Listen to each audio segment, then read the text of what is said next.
राम का जीवन तो 12,000 वर्ष का, 12,000 वर्ष। कुछ विद्वानों के मत में 10,000 वर्ष माना जाता है, फिर भी 10,000 वर्ष कम नहीं है। भगवान ने भगवती रुक्मिणी से विवाह किया और उस क्षेत्र में आज भी गुजरात प्रदेश में उन क्षेत्रों में विदर्भ देश में आज भी लड़कियों में भले बारात जाती है लेकिन लड़का कन्या का हरण करके ले आया फिर शादी हुई। ये कुछ मर्यादाएं ऐसी चली आती है जिनका पालन आज भी किया जा रहा है। भगवान का बड़ा सुंदर परिणय उत्सव हुआ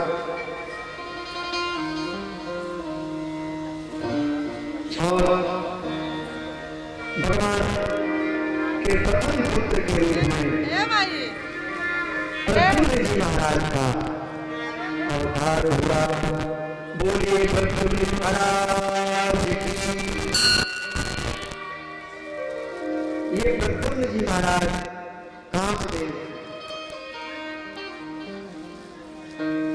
कामदेव ने जिस समय रास लीला के प्रसंग में भगवान को चुनौती दी कि प्रभु मैं आपके मन को मत दूंगा, मैंने ब्रह्मा जी को प्राप्त किया, मैंने भगवान शंकर को प्राप्त किया, मैंने नारद जी को प्राप्त किया, बस एक आप ही शेष बचे। भगवान ने चुनौती स्वीकार कर ली और कहा बेटा अगर तुम हार गए तब, तो कामदेव ने कहा प्रभु अगर मैं हार गया तो मैं आपका बेटा बनना स्वीकार करता हूं, आपका बेटा बन के आऊंगा। और शिव पुराण की कथा के अनुसार जब कामदेव ने भगवान शंकर की समाधि को तोड़ने का प्रयत्न किया था तब भगवान शंकर की नेत्रों की ज्वाला से कामदेव भस्म हो गया। और जब रति देवी ने आकर के, कामदेव की पत्नी ने आकर के भगवान शंकर की आराधना की, स्तुति की, तब भगवान ने प्रसन्न होकर के कहा जब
तब तुम्हारा यह पति द्वारिकाधीश के पुत्र के रूप में उत्पन्न होगा।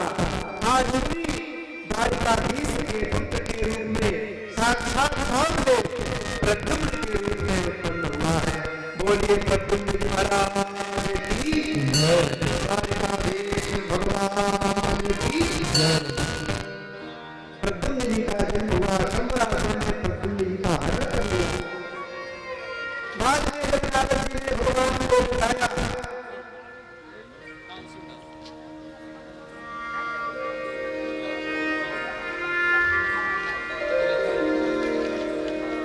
उसके प्रद्युम्न जी महाराज को एक तिमिंगल नामक मछली निकल गई। शंबरासुर के राज के मछुआरे ने पकड़ा। शंबरासुर के रसोई में माया देवी के नाम से कामदेव की पत्नी रसोई बनाने का काम करती है। वहां उसने प्रद्युम्न जी का पालन पोषण किया। फिर जाकर प्रद्युम्न जी महाराज बड़े हो गए और मायावती ने प्रद्युम्न जी को बताया, उनको स्मरण दिलाया कि आप कौन हैं। फिर प्रद्युम्न जी ने शंबरासुर का वध किया। मायावती निर्णय की विद्या को जानती थी। प्रद्युम्न जी को लेकर के द्वारिका में आई। द्वारिका में जब प्रद्युम्न जी को लोगों ने देखा तो लोगों को लगा कि श्री कृष्ण ही आ गए। जब माता रुक्मिणी ने देखा तो माता रुक्मिणी के स्तनों से दूध अपने आप बहने लगे। नारद जी ने आकर के सब कुछ बताया कि कैसे कैसे प्रद्युम्न जी का हरण किया शंबरासुर ने। जब भगवान का ज्ञान थे, भगवान समझा थे, लेकिन विज्ञातार्थो की गोविंद, विज्ञातार्थो की भगवान तुष्टिमास जनार्दन। सब कुछ जानते थे, भगवान चुप रहे।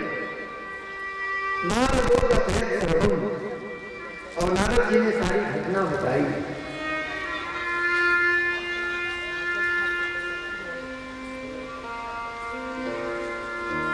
कभी कभी जो घर के मुखिया होते हैं, सब कुछ जानते हुए उनको चुप रहना पड़ता है। और चुप रहने में बड़ा फायदा है, बड़ा फायदा है।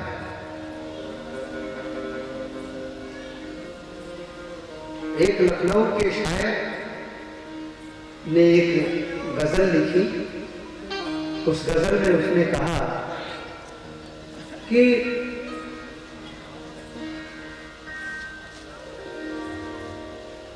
मोहब्बत का दिल में कलम जोड़ते हैं, ये हिंदी जबान है जो हम बोलते हैं। तो उसने एक शेर उसने लिखा कि हजार आफतों से बचे रहते हैं वो, हजार आफतों से बचे रहते हैं वो, जो सुनते हैं ज्यादा और कम बोलते हैं।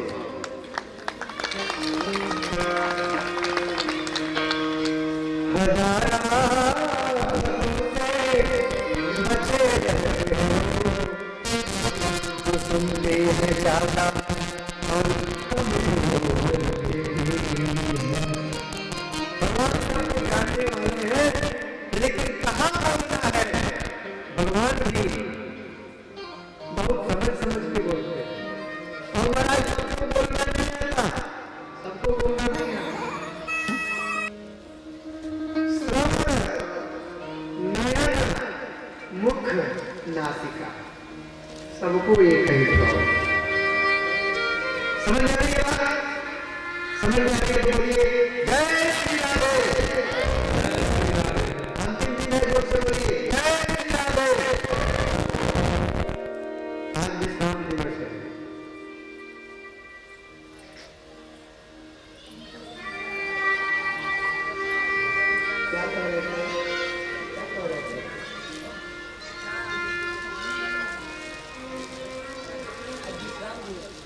उसके पहले हाँ, श्रवण, नयन, मुख, नासिका सबको एक जगह पे होते हैं।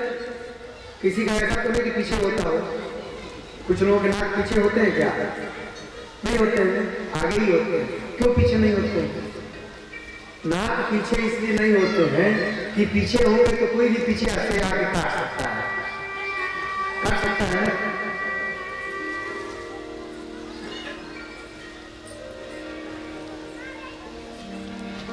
नाक को प्रतिष्ठा कहा जाता है, कहा जाता है नाक को प्रतिष्ठा कहा जाता है। शांत है, लोग मुहावरे में कहते हैं अरे यार तुमने तो मेरी, कहते हैं क्या कहते हैं, तुमने तो मेरी नाक कटा दी। ये जो नाक है ये प्रतिष्ठा सूचक है। इसके लिए भी एक शायर ने लिखा कि इस प्रतिष्ठा की अनोखी धात है, इस प्रतिष्ठा की, जिसकी जितनी लंबी नाक हो उसकी उतनी प्रतिष्ठा है। बड़े नाक वाले लोग तो मुख्यमंत्री भी बन जाते हैं भाई। बोल राधे कृष्णा। इस प्रतिष्ठा की अनोखी धाक है, ये नहीं तो जिंदगी फुटपाथ है, तो कोई आकर पीछे से इसको काट दे, इसलिए आंखों के नीचे नाक है, इसलिए आंखों के नीचे नाक है। आंखों के नीचे हम हमेशा देखते रहेंगे कि हमारी नाक कोई काटने न पाए। तो श्रवण नयन मुख नासिका सब कहीं वो सुनो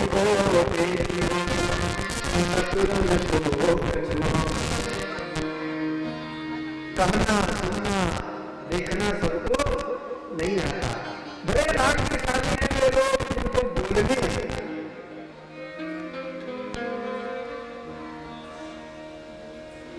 एक महात्मा जी के बड़े बुजुर्ग सुनाया करते थे। एक महात्मा जा रहे थे तो रास्ते में कुछ मजदूर जो है गिट्टी फोड़ रहे थे। अब तो मशीनों से गिट्टी फोड़ी जाती है, पहले हथौड़े से फोड़ा जाता था। तो कुछ मजदूर गिट्टी फोड़ रहे थे तो महात्मा जी ने एक मजदूर से पूछा भैया क्या कर रहे हो? तो उस मजदूर ने कहा कि दोनों फूट गई है क्या? दोनों फूट गई, दिखाई नहीं देता। वो बेचारा परेशान था, बोल रहा था, पसीने पसीने था। महात्मा जी बड़े सिद्ध थे। महात्मा जी उसके तरफ थोड़ा क्रोध से देखे और चल पड़े, उसकी आंखें रोशनी चली गई। महात्मा जी आगे बढ़े तो एक दूसरा मजदूर मिला, उससे पूछे क्या कर रहे हो भैया? तो उसने कहा कि महाराज बाल बच्चे वाले हैं, मजदूरी कर रहे हैं। ठीक है करो करो करो। थोड़ा और आगे बढ़े महात्मा जी तो एक और मजदूर मिला, उससे महात्मा जी ने पूछा अरे भैया तुम क्या कर रहे हो? मजदूर ने कहा महाराज इस स्थान पर एक बहुत सुंदर मंदिर बनने वाला है,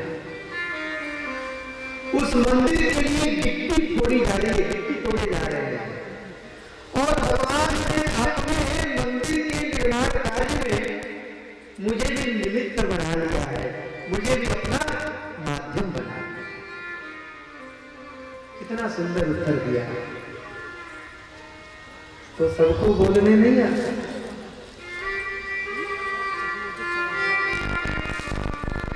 वाटिका में जब जानकी जी ने श्री राम जी को देखा, राम जी ने जानकी जी को देखा,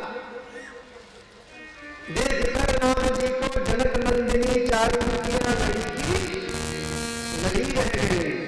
राम देखे सीता को, सिया राम को चारों मुखिया लड़ी रह गई। तो जब बहुत देर हो गया तो सखियों ने क्या कहा?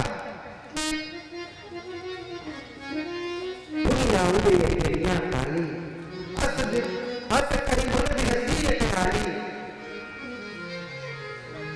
एक सखी ने जानकी जी से कहा कि जानकी हम लोग पूरा नहीं समय पर आएंगे, ये राजकुमार यहाँ पर आए हैं,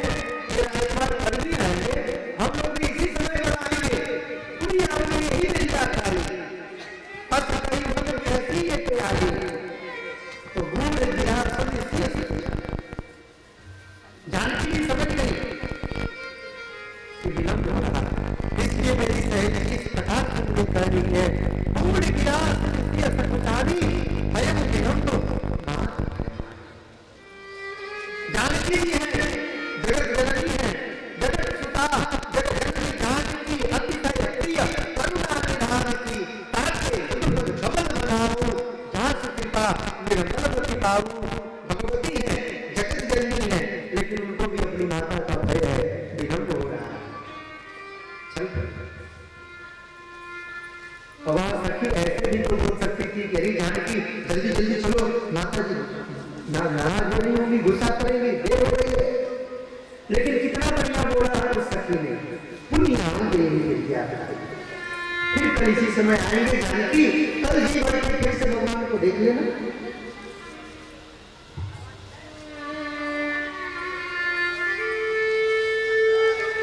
भगवान चुप ही रहे।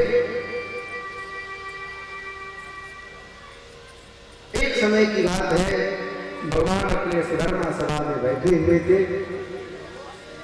भगवान के ही द्वारिका में रहने वाला सत्राजित एक दिन सुंदर श्रीमंत मणि को अपने गले में धारण करके सभा में आया है। लोगों ने देखा, दूर से आते हुए तो लोगों को लगा कि ये लगता है कि साक्षात भगवान सूर्य नारायण ही आ रहे हैं, इतना तेज। किसी ने कहा लगता है कि भगवान अग्निदेव आ रहे हैं। भगवान श्री कृष्ण सब जानते थे। भगवान ने कहा कि अरे भाई, ये सूर्य नारायण नहीं है, ये अग्नि देवता नहीं है, ये तो अपने राज्य का निवासी सत्राजित है, ये सूर्य भगवान का भक्त है। भगवान सूर्य की उपासना ने इसके एक उपासना से प्रसन्न होकर इसको समंतक मणि दे रखी है। यह प्रतिदिन 8 वर्ष सोना प्रदान करती थी प्रतिदिन।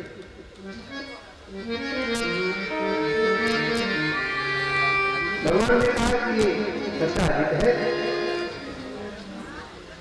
सत्राजित आया समीप में। भगवान ने कहा कि सत्राजित,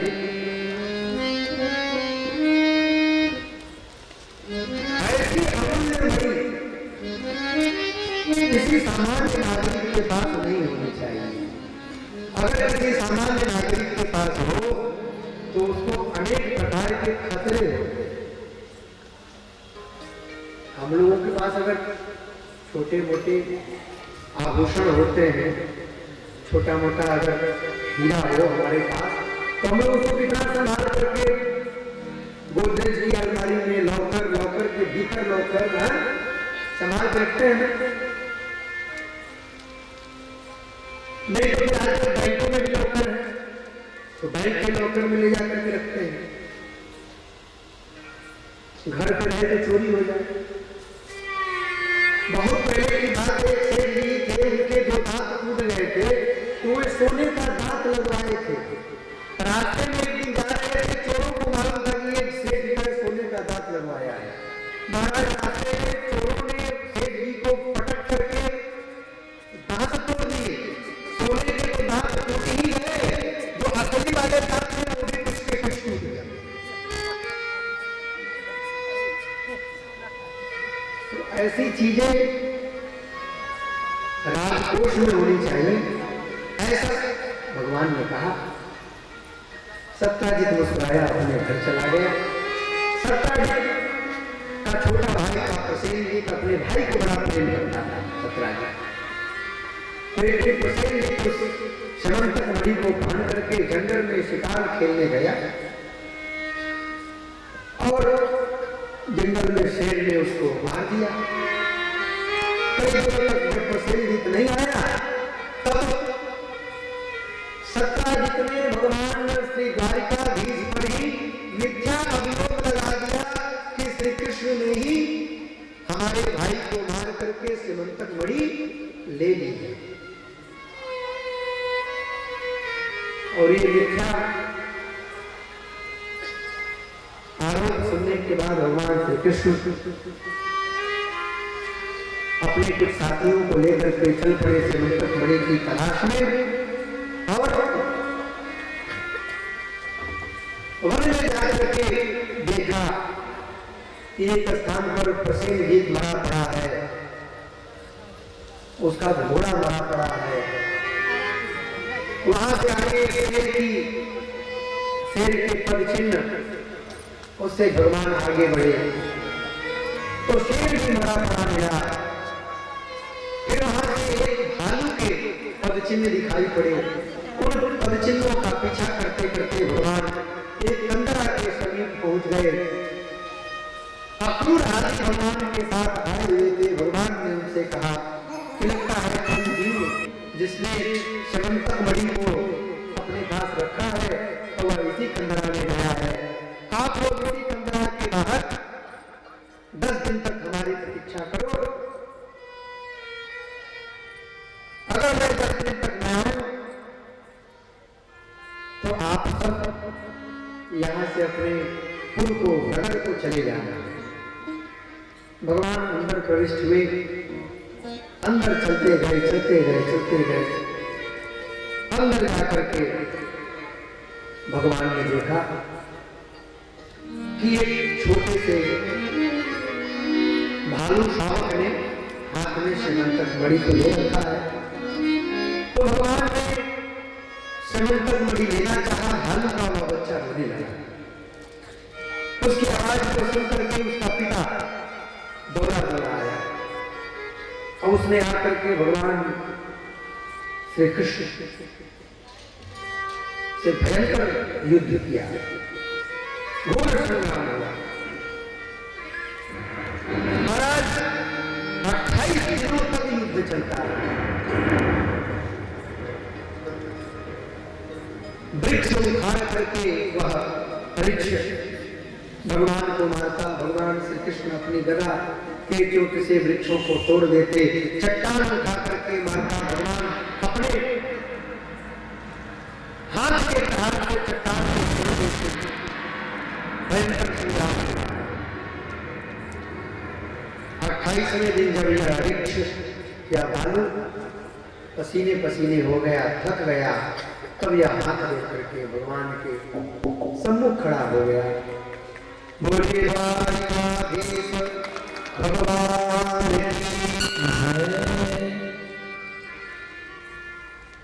और ऋक्षराज, यह ऋक्ष कोई और नहीं, यह भालू कोई और नहीं, श्री रामावतार में जो जामवंत जी महाराज थे, वही जामवंत जी महाराज जो ब्रह्मा जी के अंश से उत्पन्न हुए थे, वही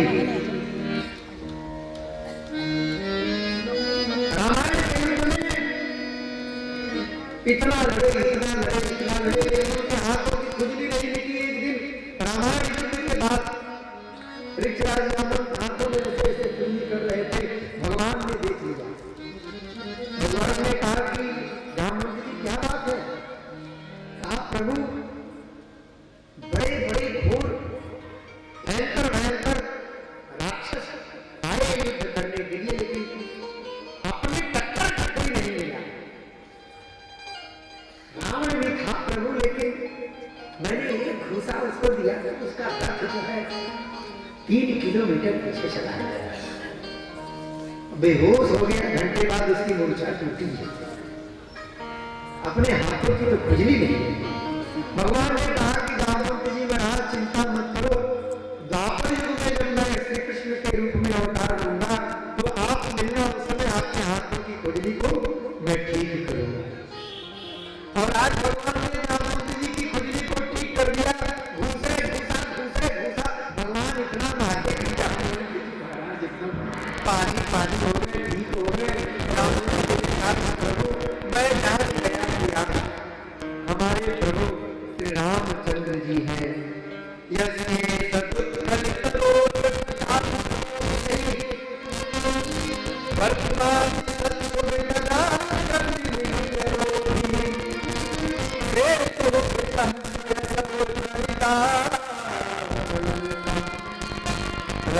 श्री राम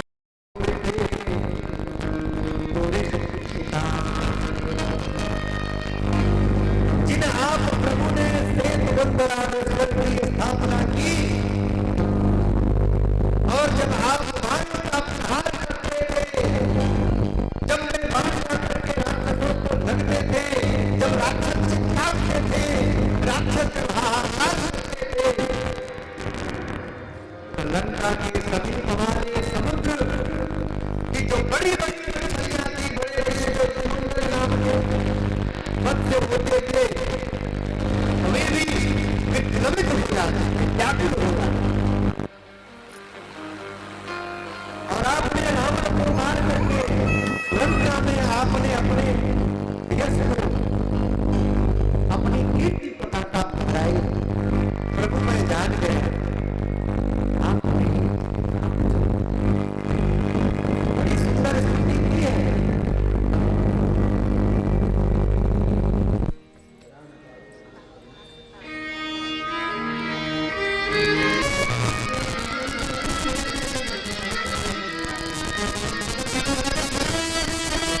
भगवान श्री राम के अनन्य उपासक हैं, लेकिन द्वापर युग में उन्होंने भगवान श्री कृष्ण के दर्शन किए।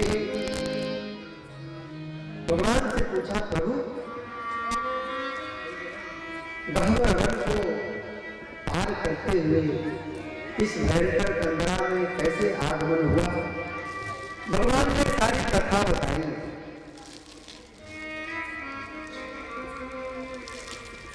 और श्यमंतक मणि के बारे में बताया। जामवंत जी ने कहा कि प्रभु वह श्यमंतक मणि एक शेर ने उस मनुष्य का वध कर दिया था। उस शेर ने श्यमंतक मणि को प्राप्त किया था। मैंने उस शेर को मार करके वह श्यमंतक मणि प्राप्त की किंतु मैंने वह मणि अपने पुत्री को प्रदान कर दिया। भगवान जो वस्तु अपने पुत्री को प्रदान कर दी जाती है वह वस्तु पुनः पुत्री से ली नहीं जा जाती। इसलिए आप को मैं अपनी समझ कैसे दूं? परीक्षार्थ जामवंत ने भगवान से निवेदन किया कि प्रभु एक उपाय है, आपको समंतक मणि मिल सकती है। आप कैसे? आप मेरी कन्या से विवाह करेंगे,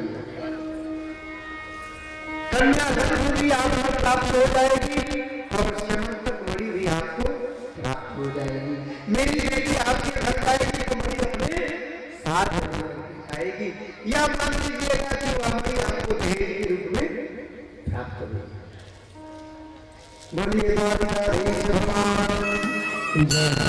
संत महात्मा लोग कहते हैं कि यह जो परीक्षार्थ जामवंत की कन्या थी यह बड़ी सुंदरी थी।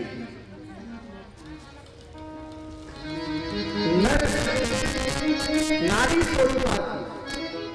ये कोई ऐसा नहीं कि ये जो है भालू के रूप में नारी थी, सुंदरी थी। लेकिन कल्प भेद की यह भी कथा आती है कि भगवान श्री कृष्ण ने परीक्षार्थ भगवान की पुत्री जाम्बवती से कहा कि देवी तुम ठीक ठीक मेरे पीछे पीछे आना, मेरे बगल में ना आना, मेरे आगे ना आना, मेरे पीछे पीछे आना। भगवान उसको लेकर के सीधे रुक्मिणी जी के प्रकोष्ठ में पहुंचे। रुक्मिणी जी कुछ कार्य में लगी थी, भगवान को देखा। भगवान के पीछे जाम्बवती खड़ी थी, रुक्मिणी ने नहीं देखा। भगवान ने कहा कि रुक्मिणी देख, मैं बहुत सुंदर पदार्थ लाया हूं, बहुत महत्वपूर्ण है। तो भैया रुक्मिणी ने भगवान से विनोद किया, क्या मुझसे भी ज्यादा महत्वपूर्ण है? कहा कि बहुत सुंदर है, मुझसे भी ज्यादा सुंदर है। अगर मुझसे भी ज्यादा सुंदर है तो फिर वह मेरे ही समान हो जाए। और वह परीक्षार्थ जामवंत की कन्या साक्षात रुक्मिणी जी के जैसी हो गई। बोलिए रुक्मिणी मैया की जय। और समंतक मणि भी प्राप्त हो गई। भगवान ने समंतक मणि सत्राजित को प्रदान कर दी। सत्राजित बेचारा बहुत लज्जित हुआ। अब वह सत्राजित विचार करने लगा कि मैं कैसे अपने पाप को नष्ट करूं। मैंने मिथ्या आरोप लगाया है कृष्ण के ऊपर, और भाद्रपद महीने के कृष्ण पक्ष की चतुर्थी को यदि कोई चंद्रमा का दर्शन करे तो उसको कलंक लगता है। भगवान श्री कृष्ण ने भी देखा था, इसलिए उनको कलंक लगा। इस कथा को श्रवण करने से वह कलंक नष्ट हो जाता है। इसलिए अगर उस दिन किसी को चंद्र दर्शन हो जाए तो उसे यह कथा जरूर श्रवण करनी चाहिए। सत्राजित ने विचार किया क्यों न मैं अपनी पुत्री भगवान को अर्पित कर दूं, पुत्री के साथ साथ समंतक मणि भी भगवान को अर्पित कर दूं।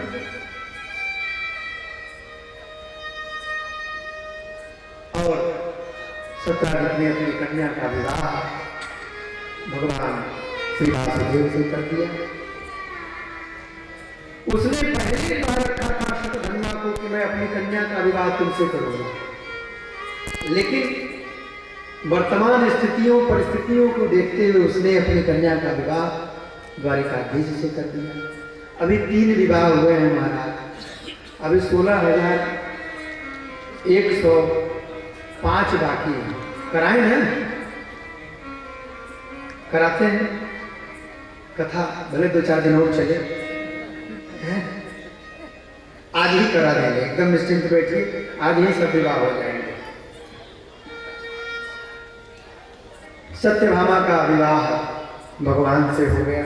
समंतक मणि भगवान को प्रदान किया सत्राजित ने। भगवान ने कहा कि देखो भाई सत्राजित, एक बार तो ऐसे ही मेरे ऊपर कलंक लग चुका है, अब तुम्हारी मणि को मैं नहीं रखने वाला हूं। तुम अपनी मणि अपने पास ही रखो, अपने घर पे रखो। हाँ, तुम्हारे मणि से जो 8 तोला सोना प्रतिदिन निकलता है, 8 भर सोना जो निकलता है, 8 भर सोना का मतलब होता है 180 तोला सोना। वह ले आकर के तुम द्वारिका के राजकोष में प्रतिदिन जमा कर दिया करो, उससे द्वारिका का राजकोष बढ़ जाएगा। तो सत्राजित अपने घर पे ही रख करके शमंतक मणि की पूजा करता, उससे जो स्वर्ण उत्पन्न होता उससे राजकोष में जमा करा देता।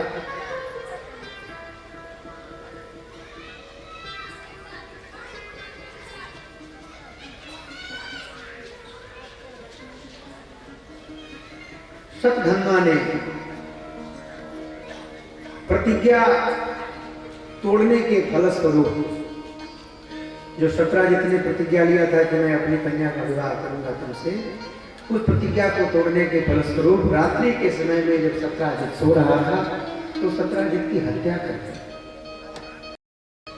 जब सत्यभामा को पता चला, उस समय भगवान श्री कृष्ण हस्तिनापुर गए।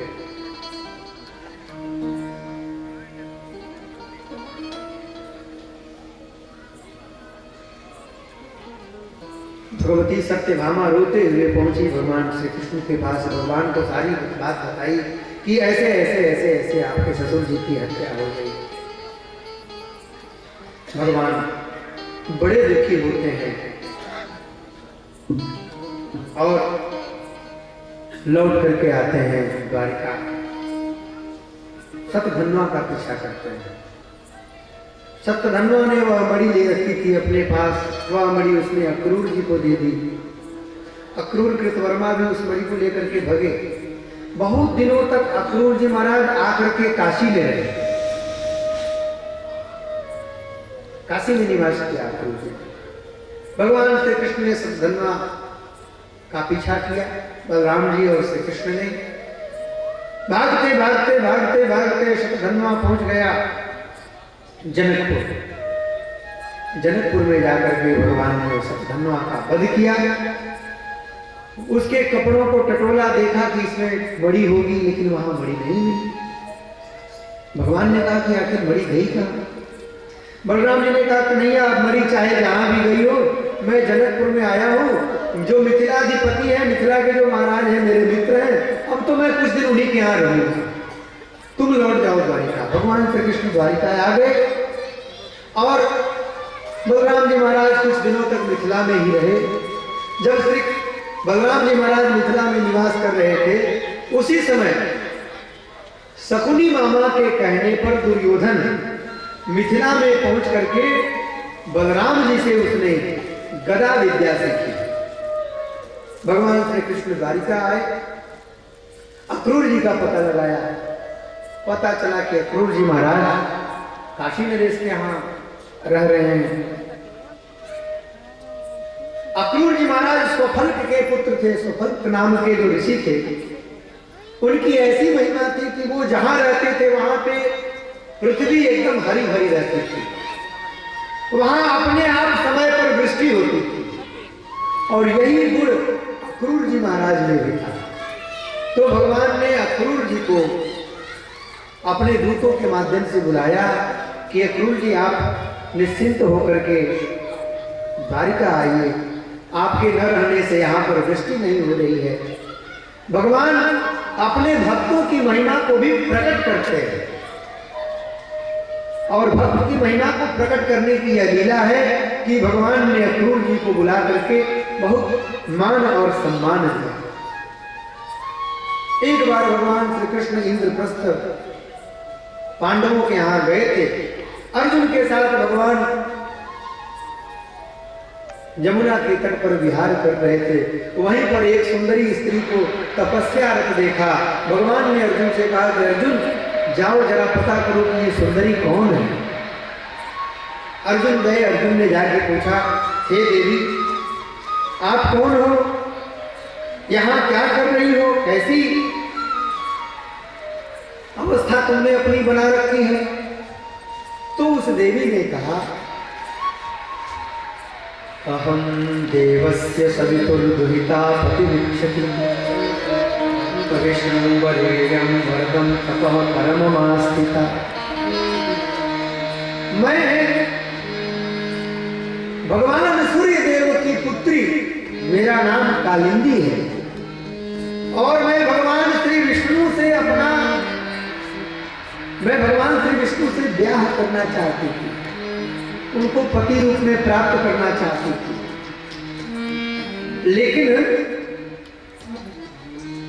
भगवान ने कहा कि जब मैं द्वापर में आऊंगा तब तुम्हारा वर्ण करूंगा। मैं उन्हीं भगवान की प्रतीक्षा में आज तक तपस्या कर रही हूं। इसी यमुना में मेरे पिताजी ने, इस यमुना के जल में मेरे पिताजी ने मेरे लिए एक सुंदर भवन बनवा दिया है। उसी भवन में मैं रहती हूं और यहाँ भगवान को पति रूप में प्राप्त करने के लिए तपस्या करती हूं। कालिंदी समाख्याता वसामी यमुना जल निर्मिते भवने पित्रा यावत अच्युत दर्शनम। जब तक भगवान अच्युत के दर्शन न हो जाए तब तक मैं यहाँ ऐसे ही तपस्या करती रहूंगी। अर्जुन ने बताया कि देवी, जिन अच्युत भगवान का तुम दर्शन करना चाहती हो वे तो समीप में ही विराजमान है, मेरे रथ में बैठे हुए हैं। आओ मेरे साथ चलो। अर्जुन ने ले जाकर के भगवान श्री कृष्ण से कालिंदी का भी विवाह करा दिया। भगवान के 4 विवाह हो गए। वहीं पे अर्जुन ने खांडव वन को जलाया।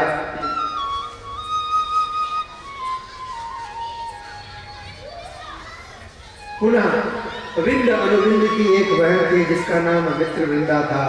भगवान ने उससे भी ब्याह किया। अयोध्या की राजकुमारी थी सत्या, जो नग्नजित नामक राजा की पुत्री थी, इसलिए उसका एक नाम नागनिजिति भी था। भगवान ने उससे भी विवाह किया। कई देश की एक कन्या थी, राजकुमारी थी, जिसका नाम भद्रा था। भगवान ने भद्रा से विवाह किया। मद्र नरेश की कन्या थी लक्ष्मणा। भगवान ने लक्ष्मणा से विवाह किया। भगवान के कितने विवाह हो गए? भूल गए आप लोग? 8 विवाह हो गए। 8 और 16,100 वर्ष बचे। भौमासुर नाम का दैत्य था जो प्राग ज्योतिषपुर में निवास करता था। प्राग ज्योतिषपुर इस समय आसाम जो है, असम प्रदेश, उसको पुराने समय में प्राग ज्योतिषपुर कहा जाता था। भौमासुर कौन था? ये भूमि का पुत्र था, पृथ्वी का पुत्र। जिस समय भगवान वाराह ने पृथ्वी का उद्धार किया था, भगवान वाराह के श्वेत पसीने पृथ्वी पर गिरे और उस पसीने से ही पृथ्वी को गर्भ ठहर गया। पृथ्वी उस समय बहुत भयभीत थी हिरण्याक्ष नामक दैत्य से, इसलिए जो पुत्र उत्पन्न हुआ वह असुर भावापन्न हो गया, वह असुर हो गया। लेकिन पृथ्वी ने भगवान से प्रार्थना की। भगवान पृथ्वीपति है। भगवान की 3 पत्नियां हैं। भगवान लक्ष्मीपति है, भगवान श्रीपति है और भगवान भूमिपति है, पृथ्वीपति। इसलिए भगवान का एक नाम तिरुपति नहीं है, त्रिपति। त्रिपति से तिरुपति बना। वहां बालाजी के रूप में रहते हैं। और वेद मंत्र में भी स्त्रीश्चते लक्ष्मीश्च पत्न्या वहो रात्रे पार्श्वे नक्षत्राणि रूपमस्मिनौ व्यातं वा इष्णं निखाड़ा मम मैखाड़ सर्वलोकम मैखाड़। वहां पर तो सीधे सीधे 2 पत्नियों का वर्णन है। तो भूमि देवी ने भगवान से प्रार्थना की कि प्रभु, भले ही मेरा पुत्र असुर भावापन्न हो गया है, लेकिन अगर मैं जानती हूं कि यह अत्याचार करेगा तो आप इसको छोड़ेंगे नहीं, क्योंकि आप धर्म की स्थापना करते हैं, धर्म को नष्ट करते हैं। तो मेरी बस इतनी प्रार्थना है कि यदि आप मेरे इस पुत्र का वध करें तो बिना मुझसे पूछे इसका वर्णन कर। सत्यभामा जो है वो पृथ्वी की अंशभूता है, पृथ्वी की अवतार है, इसलिए भगवान ने सत्यभामा को अपने साथ ले लिया। गरुड़ जी को बुलाया, गरुड़ जी पर सवार होकर के भगवान श्री कृष्ण प्राग ज्योतिषपुर पहुंचे। प्राग ज्योतिषपुर में पहुंच करके भगवान ने भौमासुर का जो प्रधान सेनापति था मुर नामक दैत्य, जिसके 5-5 सिर थे, अत्यंत बलशाली, बहुत भयंकर युद्ध करता था, भगवान ने उसका वध किया। पुनः भगवान ने भौमासुर का भी वध किया। भौमासुर ने 16,100 कन्याओं का हरण करके अपने राज्य में बंदी बना करके रखा। भगवान ने उन कन्याओं को बंदी गृह से मुक्त किया और कन्याओं से कहा कि हे देवियों, आप सब अपने अपने पिता के घर लौट जाइए। कन्याओं ने कहा कि प्रभु, जिन कन्याओं को, जिन लड़कियों को एक भयंकर दैत्य ने अपने राज्य में, अपने बंदी गृह में अनेक वर्षों तक रखा हो, वे कन्याएं जब लौट करके अपने घर में जाएंगी, अपने पिता के घर में जाएंगी, अपने बंधु बांधव के घर में जाएंगी, तो क्या उनके घर वाले उनको स्वीकार करेंगे? आज के जमाने में कोई लड़की कहीं चली जाए, महीने के बाद आए और पता ना हो कि वो कहाँ गई थी, तो क्या घर वाले उसको स्वीकार करेंगे? तो आज की दृष्टि से ही उस समय को विचार करिए। देवियों ने कहा कि अब हम लोगों को कौन स्वीकार करेगा? प्रभु, आप हम लोगों पर कृपा करिए, आप ही हम लोगों को स्वीकार करिए। हम सब आपसे ही ब्याह करना चाहते हैं। देखिए, भगवान श्री कृष्ण ने अपनी मर्यादा को तोड़ करके उन 16,108 कन्याओं को गरुड़ जी के माध्यम से द्वारिका भेज करके, द्वारिका में 16,100 मंडप बना करके और विधिवत उनसे भगवान ने विवाह किया। बोलिए द्वारिकाधीश भगवान की। भगवान के 16,108 विवाह हो गए।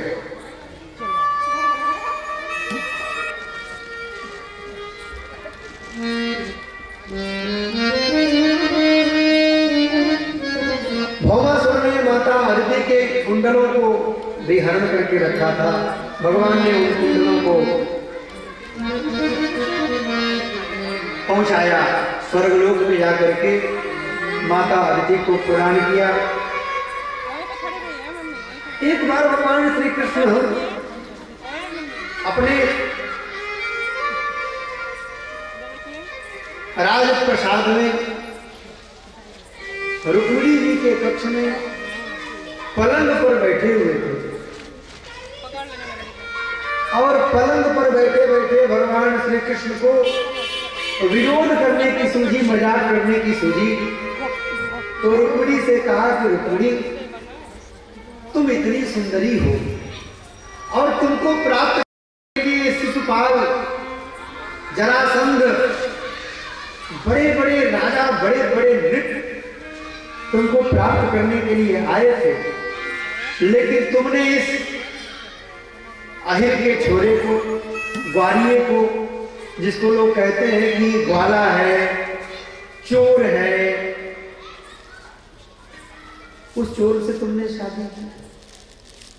हे रुक्मिणी, अभी भी समय है, तुमको तो किसी बड़े राजा महाराजा के यहाँ की पटरानी होना चाहिए, तुम अब से भी किसी राजा से शादी कर लो।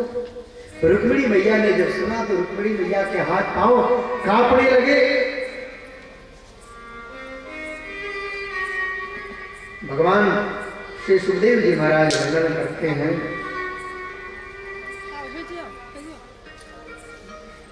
इति त्रिलोके सपदे तदात्मनः प्रियस्य देव्या श्रुतपूर्वमप्रियम्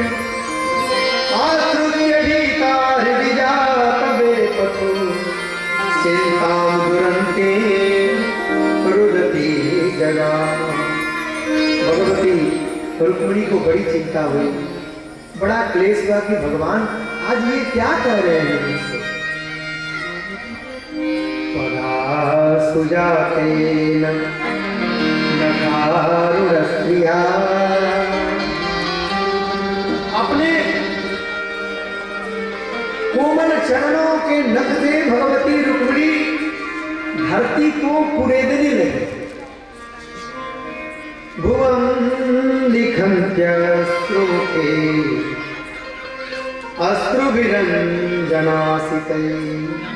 आंखों से अश्रु प्रवाहित होने लगे, शरीर कांपने लगा और भगवती मुख को लटकाए हुए नीचे की तरफ ताक रही हैं। ऐसा लगने लगा जैसे शरीर में कंपन होते होते जैसे कोई पेड़ कटे और धरती पर गिर जाए। गिरने ही वाली थी कि भगवान ने पर्वत पर से कूद करके भगवती रुक्मिणी को संभाला है। और भगवान ने कहा कि देवी मैंने तो तुमसे थोड़ा तो विनोद बस किया था। अयम ही परमो लाभा गृहेषु गृहमेधिनाम, जो गृहस्थ धर्मावलंबी है उनका तो यही परम लाभ है कि अपने पत्नी अपने बच्चों के साथ आमोद प्रमोद पूर्वक प्रेम के साथ हंसी मजाक करते हुए अपने जीवन को बिता देते हैं। इसमें किसी भी प्रकार का बुरा नहीं मानना चाहिए। अब भगवान इस लीला के द्वारा हम लोगों को क्या शिक्षा दे रहे हैं? भगवान हम लोगों को ये शिक्षा दे रहे हैं कि कभी पति किसी प्रकार का मजाक पत्नी से करे तो पत्नी को बड़े प्रेम से उसको सुन लेना चाहिए और हंस करके टाल देना चाहिए। और यदि हंस के नहीं टाला तो फिर घर में महाभारत चालू। कभी पत्नी मजाक करते पति से तो पति को भी राम जी के समान गंभीर होकर के बात को टाल देना चाहिए, बर्दाश्त कर लेनी चाहिए।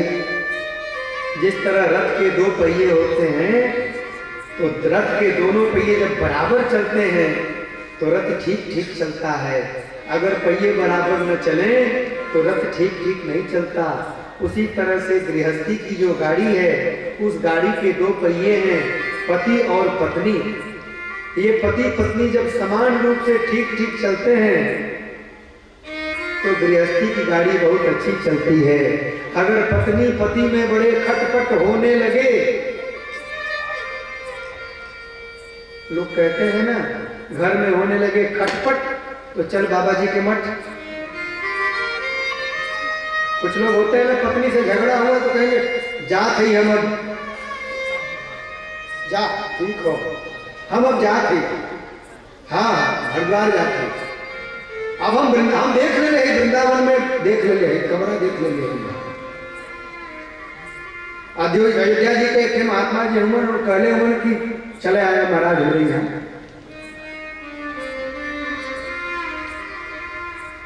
तो छोटी छोटी बातों पर नाराज होना अच्छी बात नहीं है। भगवान भी देखिए नर्म करते हैं, हंसी मजाक करते हैं। धन्यो गृहस्थाश्रम, गृहस्थाश्रम धन्य है। क्यों?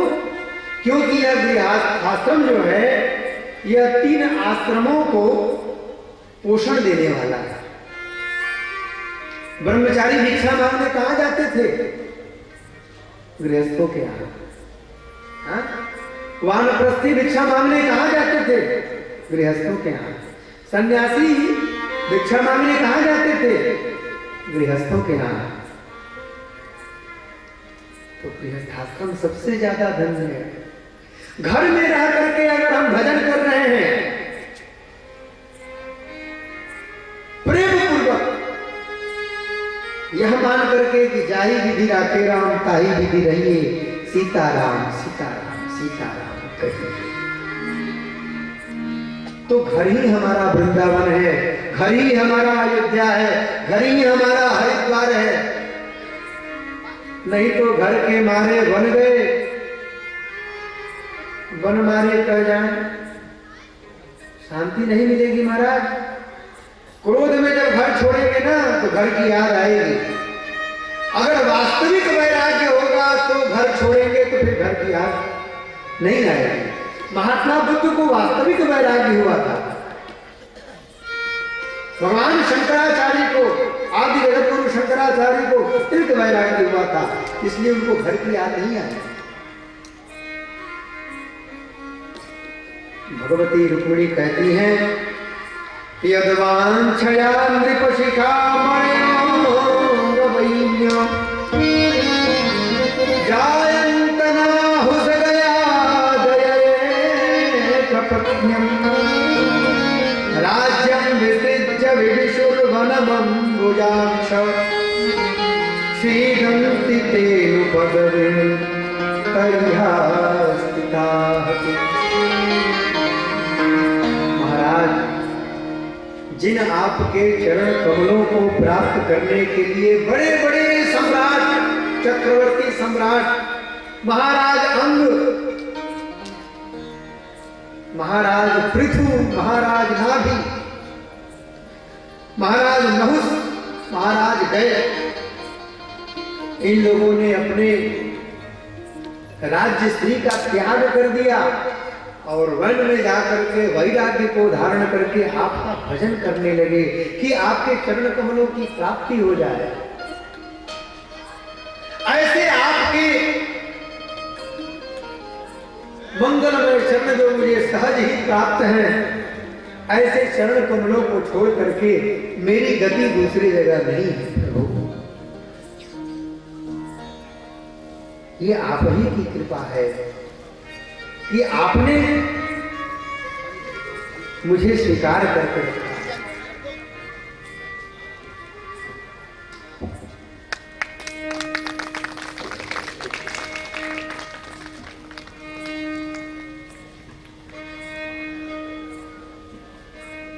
बोलिए द्वारिकाधीश भगवान की जय। और भगवती रुक्मिणी कहती है कि भगवान व्यूढ़ायाश्च पितुश्चल्यामलभ्येति नवम नवम। अगर कोई स्त्री जो पतिव्रता नहीं है, पति परायणा नहीं है, तो उसका तो एक पति से भी मन नहीं भरेगा। वह तो प्रतिदिन नए नए पतियों की तलाश करती रहेगी। बुधो सत्यम न दुर्या काम व्रत भयच्युता।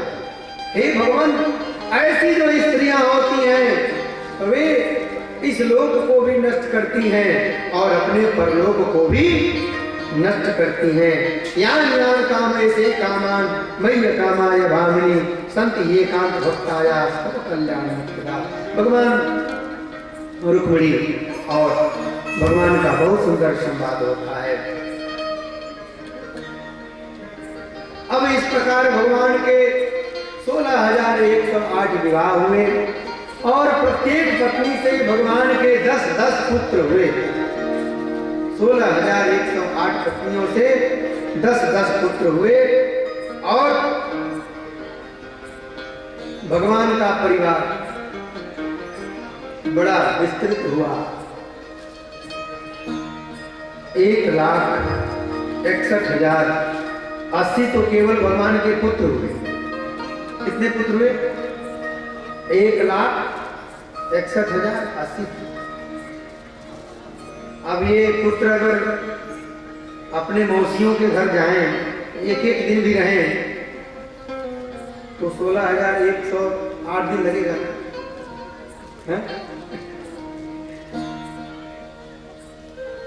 10-10 पुत्र हुए भगवान के। पुनः वर्णन है भगवान श्री कृष्ण के जो पुत्र प्रद्युम्न जी महाराज हुए। प्रद्युम्न जी के पुत्र हुए अनिरुद्ध जी महाराज, और अनिरुद्ध जी महाराज भी बड़े सुंदर।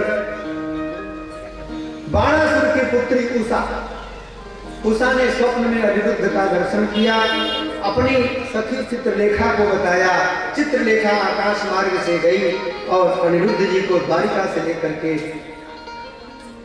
बाणासुर की नगरी शोणितपुर में आई। बाणासुर की पुत्री को किसी ने कभी देखा नहीं। बाणासुर उसको इतना गुप्त रखता था। किसी ने उसकी सुंदरता को कभी देखा नहीं, किसी ने सुना नहीं कि वो कितनी गुणवती है, कितनी सुंदरी है। और बहुत सुंदरी थी उषा। चत्वारह मासान 4 महीने तक अनिरुद्ध जी महाराज उषा के प्रकोष्ठ में रहे। जब बाणासुर को पता लगा तो बाणासुर ने आकर के अनिरुद्ध जी को बंदी बना लिया। बाद में नारद जी ने जाकर के जब भगवान श्री कृष्ण को बताया तो भगवान श्री कृष्ण 12 अक्षौहिणी सेना लेकर के शोणितपुर पर चढ़ाई कर दिए। यह जो बाणासुर था राजा बलि का पुत्र था। राजा बलि वही राजा बलि जिन्होंने वामन भगवान को पृथ्वी दान में दी थी। राजा बलि के 100 पुत्र थे। 100 पुत्रों में सबसे ज्येष्ठ बाणासुर था और बाणासुर के 1000 भुजाएं थी। एक बार बाणासुर ने अपने भुजाओं से बहुत सुंदर नगाड़े बजाए, गंभीर नगाड़े बजाए। इतना बढ़िया नगाड़ा बजाया भगवान शंकर के लिए कि भगवान शंकर प्रसन्न होकर के तांडव नृत्य करते। और भगवान शंकर ने जब तांडव नृत्य किया भगवान शंकर